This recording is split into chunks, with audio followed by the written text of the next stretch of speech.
Hey T-Bags, Cineric77 coming at you today with part 4 of my Karambit series. We're going to be going over the MTech Karambit. This is MTech's first folding Karambit they put out. Y'all can see I have one of the body screws missing. That post on that side is actually stripped out. Did that not too long after I got it. But that's besides the point. You know, that's the only thing besides a little up and down blade plate that has developed over the last 18 months that I've owned this knife. And some wear on the wannabe traction coating. It's paint. Again, it's MTech. But I have to say that this actually has a so-called quote-unquote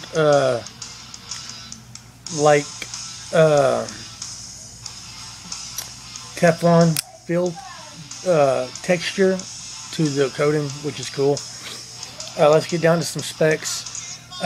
First of all, you're looking at a 4 1/4 inch long blade, and that is from tip to tang on the blade, because I believe I'm going to start doing that.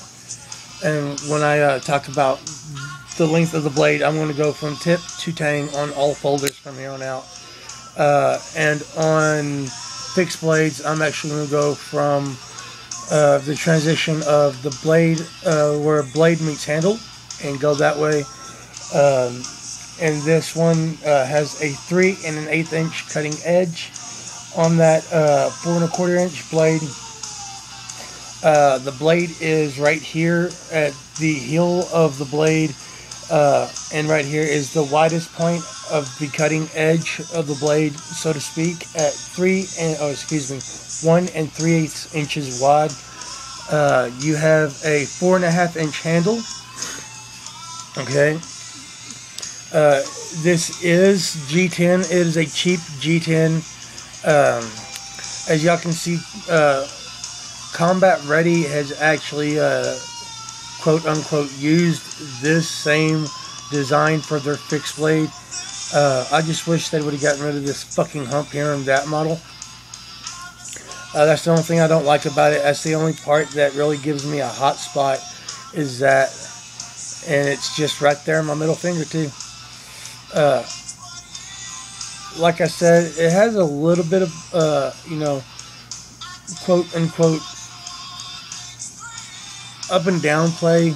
You can feel it when you shake it. It's very minute, which is kind of cool, because I would figure an MTech folder would have been destroyed. And wow, I'm somewhat impressed with this blade, y'all. 440 steel on the blade. It's not the best 440. It's not the worst. Trust me, I've had so much worse. But it's okay. It is a very decent sized pocket knife. As you can see, that right there, I really don't like when it comes to folding Karambits. Prime example, y'all seen me do a video on this Karambit already. I'm actually going to do another one for the series. That one's going to be more or less along the lines of a rant over this particular knife. But as you can see in this one, there is no blade in the ring at all. Same thing on this one, which is also a Smith & Wesson one. That's in the series. You know, I could go on all day. All day. This is the only one that does that. Kind of gives me a half-assed cigar cutter type feel to it. Do not like that. Don't like that one bit. Because simple fact is, I like it when you have this ring exposed, because it still utilizes for the purpose of self-defense. This can be used as a makeshift brass knuckle, as well as this being an impact device. Because you can take that and use it just like that, you see, and just with a little bit of force, with a swing like that, a cross swing as it's called, you will actually be able to break somebody's jaw with this knife, no problem. Same thing with that one, and that one. Not this one. If that blade wasn't right there, I would say the same thing. But since it's not in there, can't say that. I also don't like the fact that the back spacers are made out of aluminum. They could have been used, you know, some steel or something like that.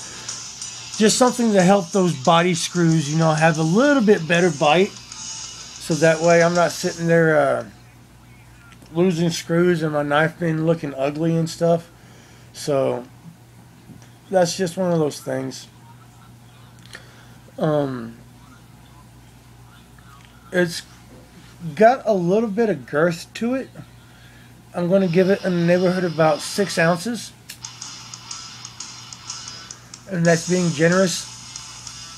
And the reason why I say that is because I don't have a scale that weighs that much. The scale I have only weighs up to 4 ounces. And I mainly use that for the carburetors for motorcycles and stuff like that.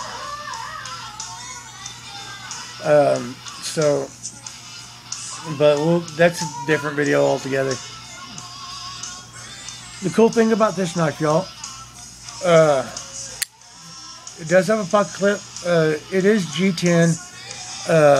The lockup on it is late, like at 85%. But it's a good solid lockup. Can't complain about that.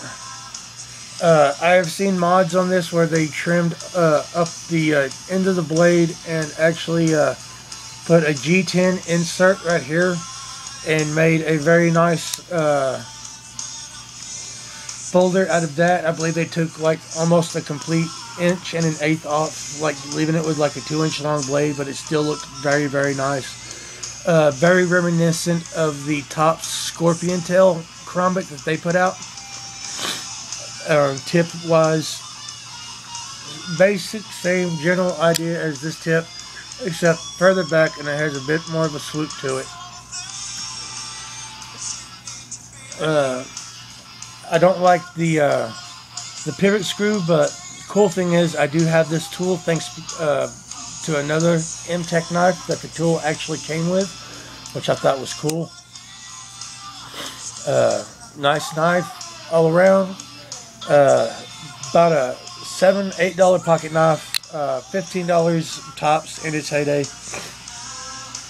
I'm sure you can probably still find these around online if you look hard enough, y'all.